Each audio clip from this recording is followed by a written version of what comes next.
O dapat lang. Dapat lang talaga. Dahil nakita nyo naman yung budget 2023, 24, 25. Malamang agawan na naman yan ng budget sa 2026. At lahat yung mga past budgets natin, nakita natin na it was under the leadership of Speaker Martin Romualdez. Nako po mga kababayan. Ultimo na po si VP Sara Duterte mga kababayan, no? Na dapat lang talagang palitan na yung mahal na speaker natin mga kababayan. Di ba po? Oo. Samantala mga kababayan, eto pakinggan natin ang kabuang balitang yan mga kababayan, no, na si Speaker Martin Romualdez ay papalitan na po mga kababayan. Eto, pakinggan natin si Master Judea po mga kababayan. Yung pasimuno, mukhang tatakas na rin mga kababayan. Ayan o. May bagong lumabas na balita kanina, artikulo. Di ba? Ayan, nakalagay dyan. Martin Romualdez to go on leave. OGD, eyed as a new speaker. So, totoo yung mga ugong-ugong napapalitan na ito si Martin Romualdez. Di ba? Iyon ang sabi ng artikulo dito sa politiko, mga kababayan.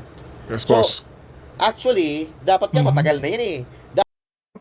Tama mga kababayan, no? Dapat nung nakarang taon pa yan.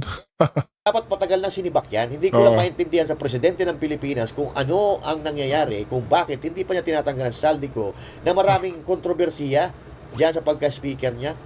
Basahin natin. Sabi dito, talk of another leadership change is once again swirling in the House of Representatives, with Deputy Speaker Faustino Boji de Guzman III floated as a possible replacement for Speaker Ferdinand Martin Romualdez should the latter reportedly go on leave.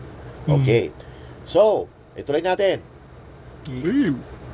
And Cooper said a veteran lawmaker representing Isabela 6th District is being quietly positioned as a speaker. However, the Malacanang is said to be cautious, viewing D is still closely aligned with Romualdez despite growing chatter about succession. Diba? So totoo pala, mga kababayan, yung bali-balita na papalitan na talaga si Romualdez. Kaya pala malakas ang loob ni Kiko Barsaga na magsalita dahil alam niya na mawawala ng kapangyarihan Nako ni Martin Romualdez. Nako. Diba? At ang sabi sa artikulo, tahimik daw na ipuposisyon itong si D, maglilib si Romualdez at gagawing caretaker o pansamantalang speaker sa Kongreso hanggat hindi natin namamalayan na makaalis na itong si Romualdez, mananatili ng speaker si D. So, silent. Pero ayon sa artikulo, medyo nagdadalawang isip pa rin ang Malacanang. Dahil si D ay kaalyado pa rin ni Martin Romualdez. So siguro pansamantala siya magiging speaker o obserbahan ng administrasyon ni Marcos. At kung katulad din siya ni Martin Romualdez na hindi nila makontrol, malamang sa alamang papalitan din yan. Pero ang importante dito, dapat hindi makalabas ng bansa si Romualdez. Kahit sino pa ang ilagay nila dyan, dapat yung may sala sa mga Pilipino, may sala sa taong bayan, dapat hindi makalabas yan. Diba? Nakalabas na yung iba baka naman itong mga natitira pa na nandito sa Pilipinas makalabas din. Kasi hindi natin alam kung ano yung mga diskarte nila Napakabagal kumilos ng administrasyon na ito. Nakatakas na yung mga isda, tsaka lang nila ilalatag yung lambat. Di ba? Sa bagay, ano pa ba i-expect natin? Mahina talaga yung Pangulo tingnan mo, siya mismo nagtatanong kung bakit nagkaganito na ang gobyerno. Di ba? Itanong mo yan sa sarili mo. Huwag mo tatanong sa mga Pilipino. Di ba? Wala talaga siyang alam, mga kababayan. Tulad nito simpleng tanong, hindi niya masagot. Ito. Ano yan, Master? Good morning, Mr. President. Ibon Foundation has said that billions of fund control funds concentrated in the ruling parties. May we get your comments, sir? Are you aware of it? Ano? That is the case in every single how do you say, legislative body. Siyempre, the majority party is the majority party. So silang pinakamarami. Mali! Hindi porket kaalyado mo, kung hindi naman kinakailangan ng pondo, ibibigay mo. Diba? Yung pondo, halimbawa sa flood control projects, putang ina, magbibigay ka ng flood control project sa kapartido mo na hindi naman binabaha yung distrito. Mali yun. Diba? Puro pagpera talaga, ang pera talaga nakakabobo. Diba? Hindi porket kaalyado mo, bibigyan mo na napakalaking allocation ng flood control project kahit hindi naman sila binabaha. Tama. Katulad, noong panahon ni Pangulong Duterte, kung saan yung bumabaha, doon natin lagyan ng flood control. Yun, Hindi yung wala yun. namang baha, bibigyan mo ng flood control. Ano ka, loko-loko? Di ba? At kung matatandaan nyo, noong panahon ni Pangulong Duterte, hindi niya prioritize yung kanyang partido, hindi niya prioritize yung Tama. kanyang lugar. Tama. Inunan niya yung ibang lugar, lalo-lalo na yung Bicolandia. Alam niya doon, natalo siya doon. Pero ang ginawa ni Pangulong Duterte, inunan niya yung mga lugar na yon kasi nahihiya si Pangulong Duterte Yung- na baka masabihan siya na swapang na porket lugar niya, porket partido niya, bibigyan na ng Yun. ganong pagpapahalaga. Hindi. Si Pangulong Duterte, kung ano yung kailangan, yun ang ibibigay. Yun. Hindi, wala namang baha sa distrito ng congressman na yan. Bibigyan mo ng allocation ng flood control project. Ano, tanga? Di ba? But again, if there's nothing particularly ano? about that. They are the most numerous. Wala. Hirap na hirap sagutin, Di ba? Hirap na hirap siya sagutin yung tanong kasi nga, nanakaw yung pera. Di ba? Kung Tama. malinis ang konsensya mo, kung malinis ang puso mo, napakasimpleng sagutin yung tanong na yan. Di ba? Tama. Pero dahil alam niyang ninanakaw talaga yung pera, yun, nagkabulol-bulol na. Tama naman yung sinasabi niya na majority, yun talaga ang marami. Yun talaga ang kalakaran sa politika eh. Pero dapat mali yun eh. Na dahil kapartido mo, dahil kaalyansa mo, ang panang partido mo, bibigyan mo ng mas malaking pondo kahit hindi naman nila kailangan ng pondo. Kaya no wonder, walang nangyari sa bansang ito sa loob ng 3 taon. Kasi yung pera ay nilalagay sa hindi naman dapat pinaglalagyan. Yun. Di ba? So, di niya may paliwanag ng mabuti dahil nga, iisa lang yung goal nila eh. Iisa lang yung goal ng mga kapartido, nakawin yung pera. Hindi na siya nakakapag-isip ng matino na isasagot niya. Alam nga naman sabihin niya na mas marami kami nilalagay sa mga kapartido namin na pondo kasi kaalyado namin yan, na nakawin namin yan. Hindi naman po pwedeng sabihin na gano'n. Di ba? But the way he handled the question is really questionable. Mapapatanong kay, bakit ganito sagot nito? Di ba? Mapapaisip ka kung ano yung nasa isip nila habang ina-allocate nila yung mga pondo tsaka nilang mga partido. Tama. So, hindi talaga nila iniisip na pagandahin or paunlarin ang Pilipinas, mga babayan. Kasi bukod sa hindi naman talaga yun ang goal nila, mahina talaga yung resolve ni Pangulong Bongbong Marcos Jr. Mahina siya. Mahina yung utak niya pagdating sa leadership. So ngayon napatunayan natin na he is weak, talaga sabi ni Pangulong Duterte. Naging presidente nga lang naman kasi ito kasi pinilit ni Amy Marcos. Pero Yun. nanood ng Antman, kinaumagahan, nakapag-desisyon na siya na magiging tatakbong presidente. So pinilit ni Amy, dinala ng mga Duterte, kaya siya nanalo. At ngayon, nagsasabi yung mga Duterte na wala talagang alam si kumpadre. Kaya nga sorry si VP Sara Duterte kasi alam niya nabudol siya eh. Akala Tama. niya totoo yung mga pangako noong kampanyahan. Late na niya nalaman, sila pala naglolokohan. Yun. At kanina, binanatan na naman siya ni VP Sara Duterte. Eto binanatan. Ikaw, Presidente ba? Hmm. Tapos alam mo na. Ah. Ganyan. Tapos, nakita mo na based on the budget kung paano ginagawin kung pera ng bayan. Naku po. Mag-aantay ka pa ba ng komisyon o ng komisyon o ng komisyon? Actually, magpasagagad dapat yan. Una, sinabi ko na noon, nag-appoint siya, nagpumili siya speaker na involved sa bribery. Nakalagay sa isang kaso doon sa Amerika. Yun. Tapos ngayon, itong Bongbong Marcos, kung makaasta, akala mo wala siyang kasalanan, Akala mo, apakalinis niya. Siya nag-appoint ng speaker, Di ba? Tama, Siya ang tama. naglagay niyan dyan. Hindi yan mapupunta dyan kung ayaw niya. Pero ang tanong kasi dito ni BP Sara, Pucha, may history na to ng pagnanakaw, ilalagay mo pa dyan. Kung matino ka, alam mo na may history na ito ng pagtanggap ng bribery, ng bribery, kukunin mo pa. Anak ng toko naman, mag-isip-isip ka. Klaro na doon nakita na Oo. sa nakikinig sa bribery. So, ikaw ba, Presidente, kung may ilagay mo yung klase, ganyan klase speaker, hindi ko alam. Tama. So, anong nangyari sa budget natin? Ah. Kaya, nakakitirig Mm. yung budget natin. Tapos, Tapos, syempre, sumabog na. Oh. Hindi ako makapagsalita sa Department of Public Works and Highways, pero makapagsalita ako sa DepEd kung ano nangyari. At sinabi ko na sa inyo. Sinabihan na siya, alam niya. Yung cabinet meeting sinabi sa kanya kung ano nangyari sa Department of Education budget. And then, ang ginawa niya is nag-change the picture. Di ba? Nagsabi na si VP Sara Duterte dati na, oy, ginagamit ang Department of Education para makapagnakaw sila ng pera. Kasi ang budget na hinihingi ni VP Sara doon sa Department of Education nung siya ay secretary is 5 billion. Meron daw lumapit sa kanya na bata, 5 billion, kabayan. Nagtatanong kung ilang porsyento daw ang ibibigay ng Department of Education sa kanila. Hindi pumayag si VP Sara na magbigay ng porsyento sa kanila. Ang ginawa ng mga demonyong kawatan, imbis na 5 billion, yung pondo ng Department of Education, ginawa nilang 15 billion. Naku po. Okay? So, 15 billion, yung 5 billion na punta kay VP Sara Duterte, yung 10 billion, nowhere to be found na. What the fuck? So, tama nga naman. Magulang din, dahil hindi pumayag si VP Sara Duterte na babawasan or makurutan ng porsyento yung budget ng Department of Education. Di-insert na lang natin. Magdagdag na lang tayo ng pondo. Yun na lang ang kunin natin. Walang hiya. Kung, alimbawa, 10% ng 5 billion ang makukuha nila, maliit yun. Ang ginawa nila, dinoble-doble pa nila. So, lumabas na 10 billion yung nakuha nila. Yung nanakaw nila, mga kababayan.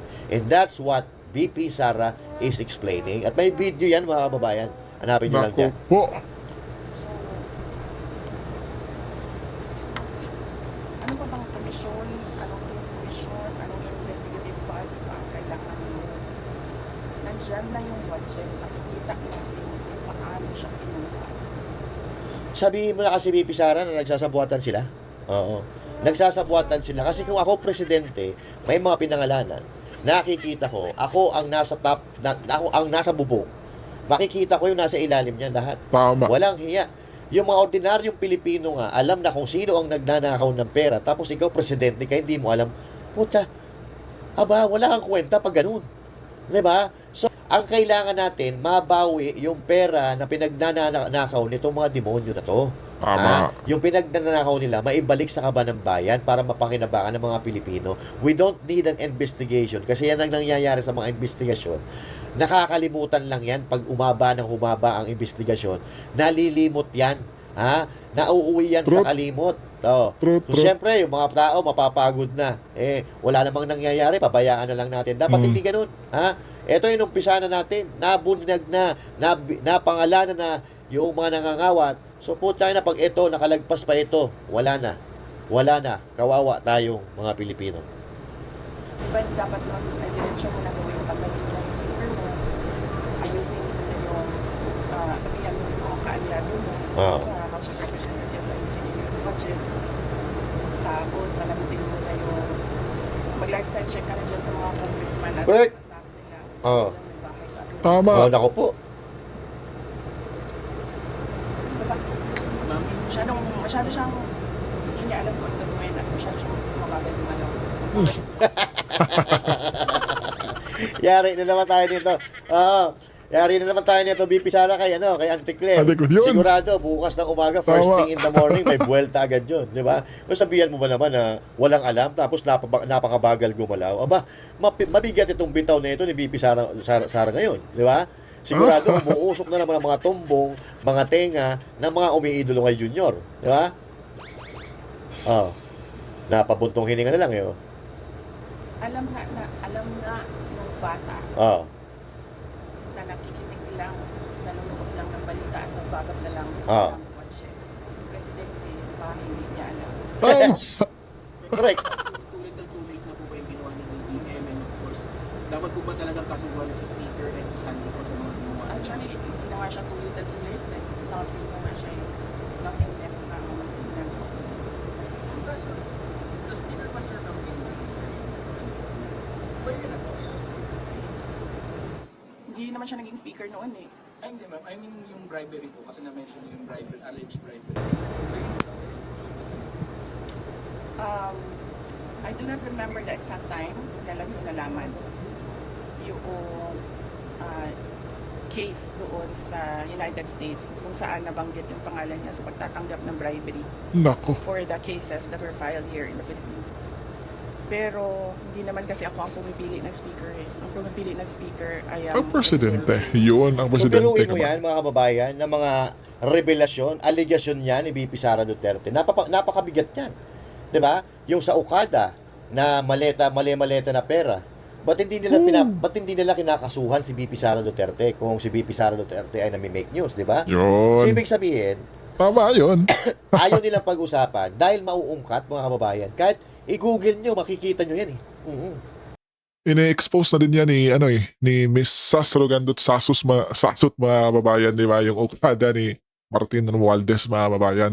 Na pilit ikinocall out talaga ni Madam Sas, di ba? Sa GMA at si ABS-CBN, lahat ng mga mainstream media mga kababayan na ibalita man lang kahit papano, pero wala mga kababayan. Walang issue, di ba po? Oh. At naging campaign manager lang naman siya by default eh kasi siya yung president ng By default. Lakas. Nako. Ano naman? Hindi naman tapos-tapos yan. Meron na namang Senate.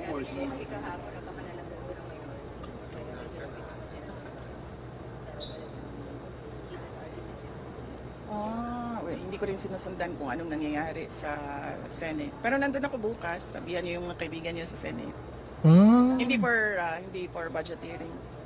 Meron lang akong bibisitahin na senador. Uy. Ay, hindi ko pala banggitin yun kasi baka tumagal ako doon. Mamadali ako. May isa lang. Hindi si Senator Amy. Senator Amy, katext ko yun araw-araw. Nako. Hindi si Senator Robin. Magkikita kami sa rally sa Japan. May rally kami doon. Ay, tuloy yun, ma'am.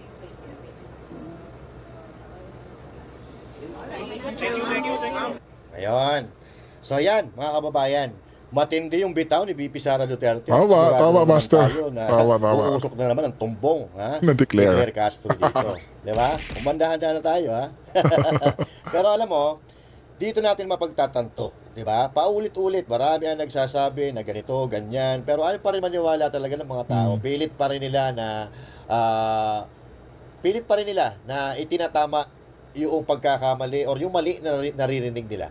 Mga baliktad talaga pag-uutak eh. Biruin mo, nasa Kongreso yung mga pinangalanan, tapos ngayon, Senado yung pinag-iinitan. Yun, Senado, yun. nung nagkaroon ng Rigodon, pinalitan ng Yun. Senate President. Samantalang, yung problema ay nasa Senado, ay nasa Kongreso. Nandun lahat yung pinangalanan. O siyempre, pag may pinangalanan sa Kongreso, di siyempre di tayo papayag sa Kongreso, ha? O dapat may pangalanan din tayo dyan. Gagawa-gawa tayo ng mga istorya para may mapangalanan tayo. Kunyari, may nagdadala ng ganito, kay ganyan. Dapat ganun, di ba? O sige, ulitin natin, ha? O, si Magalong, si Saldico, pinangalanan. Si Tobit Tiangco, Saldico, Romualdez, pinapangalanan lagi. Ang mag-asawang Diskaya, Saldico, Martin Romualdez. VP Sara Duterte, Saldico, Martin Romualdez. At ito bago, Secretary ng Department of Agriculture, Tew Laurel. Okay? Si Saldico ang pinangalanan. At isama natin dyan, Master Judea, si yung batang congressman na si Kiko Barsaga. Di ba? Si Romualdez din, yung kanyang titira mga babayan. Na, nag-post pa ngayon yung si Kiko Barsaga mga babayan na siya yung papalit kay Speaker Tamba mga babayan. Nako po mga babayan, di ba?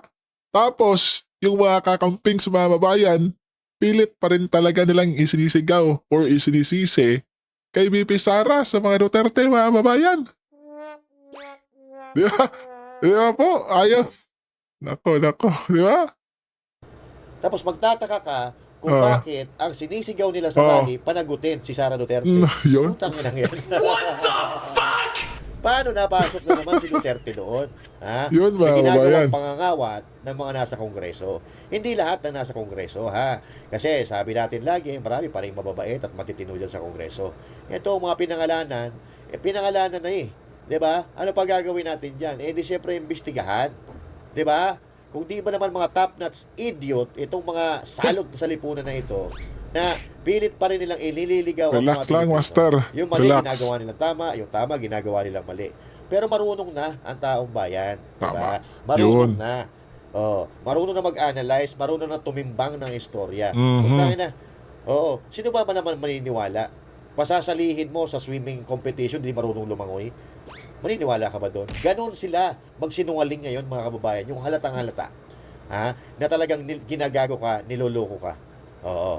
At minsan, itong si VP Sara Duterte, she can be as kind as angel, a polite as angel, but she can also become a badass. Ha? Tama, Pag tinatarantado tama, siya. kabayan. Biruin mo, ha? Oh, mag-isa siya pumunta sa Kongreso kung saan nandun yung mga buhaya na naghihintay kung paano siya lulunukin. Mm. 'Di ba? Pero kung matatandaan natin, takot sila lahat kay VP Sara Duterte. Kasi pag naging presidente si VP Sara Duterte, si VP Sara Duterte hindi mapaghiganti. Hindi mapaghiganti ang mga Duterte. Pero dahil sa mga pagkakamali o kasalanan na ginawa nila sa mga Duterte, takot na takot sila makabalik ang mga Duterte. Ikaw ba naman, putang ina, sasabihin mo, pasensya na, ha? Pasensya na, kailangan lang namin ng pera, kaya kailangan namin pumirma. Putang ina, kung mayroon kang paninindigan, hindi ka pipirma laban kay VP Sara, na alam mo naman wala namang ginagawa. Oh. So, natatandaan mo ba nung pinagmumura ni VP Sara yung mga hinayupak? Diba? So, ito, i-repress natin para yung mga tao, kababayan natin Pilipino na nagbubulag-bulagan, ipaintindi natin sa kanila, isoplak natin sa kanilang pagmumuka na tama ang sinasabi mula kay President Duterte hanggang kay VP Sara Duterte. So, ito po yun. Like, 3 months ago, ito yung sinasabi ni VP Sara Duterte, walang naniniwala, sasabihan pa si VP Sara na lukaret. Pero, Tama. yung lukaret na sinasabi nila, yung pala ang nagsasabi na tama. Diba? Yun. So, ito, panoorin natin. Ayan mo. Ninyong lahat. Martin Romualdez, Lisa Hmm. Marcos, Bongbong Marcos. Sino ang korap? Mm.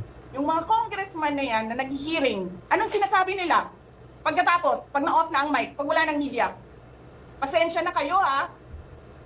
Kailangan kasi namin ng pera. Mag-eleksyon na kasi.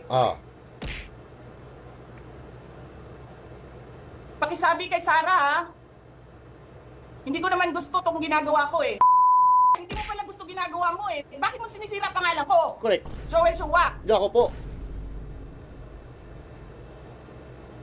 So, ito yung mga panahon, mga kababayan, na talagang binibeng-bang ng binibeng-bang si VP Sara dyan sa Kongreso. Sinisira ang kanyang pangalan, para mapagtakpan ang katiwalian nitong mga congressman. So, ito yung mga pumirma sila sa impeachment ni VP Sara Duterte. Basta lahat ng issue, gusto nilang ibato, lahat Kay ng Sara, nangyayari, kay VP. gusto nilang isisi sa mga Duterte, lalo Yun. na kay VP Sara Duterte. Nakatingin. Ganyan. Yan. Ganyan ang bansa. This country is going to hell because we are led by a person who doesn't know how to be a president and who is a liar. So, nasaan na ba tayo ngayon? Are we aren't in hell? Tama. Di ba? Kung ba itong nangyayari sa atin, parang ano na to hell, impyerno. Para tayong pinapractice mapunta sa impyerno nitong mga demonyo na mga kawatan sa gobyerno. Kasi baha, lindol. Yung baha na dapat sana ay after a few hours huhupa, wala. Dahil pinagbubusan Grabe, nila mga ang kabayan. kwarta ng bansa. Alam nyo anong pruweba ko na sinungaling siya? Tinanong ko, dalawang businessman. Nako. Matagal na sa negosyo ng bigas. Because I was concerned. This is a campaign promise. Yes. 20 pesos na kilo ng bigas. And so, I really sat down and talked to a businessman. Sabi ko, sabihin mo sa akin, kung magagawa ba yung 20 pesos? Sabi niya, hindi. Nako. Napaka-imposibleng gawin yan. Nako. Because more than 20 pesos ang cost. Paano ka magbenta ng palugi? Tama. So, Tama, tinanong ko, madam. nagsinungaling ba siya nung sinabi niya?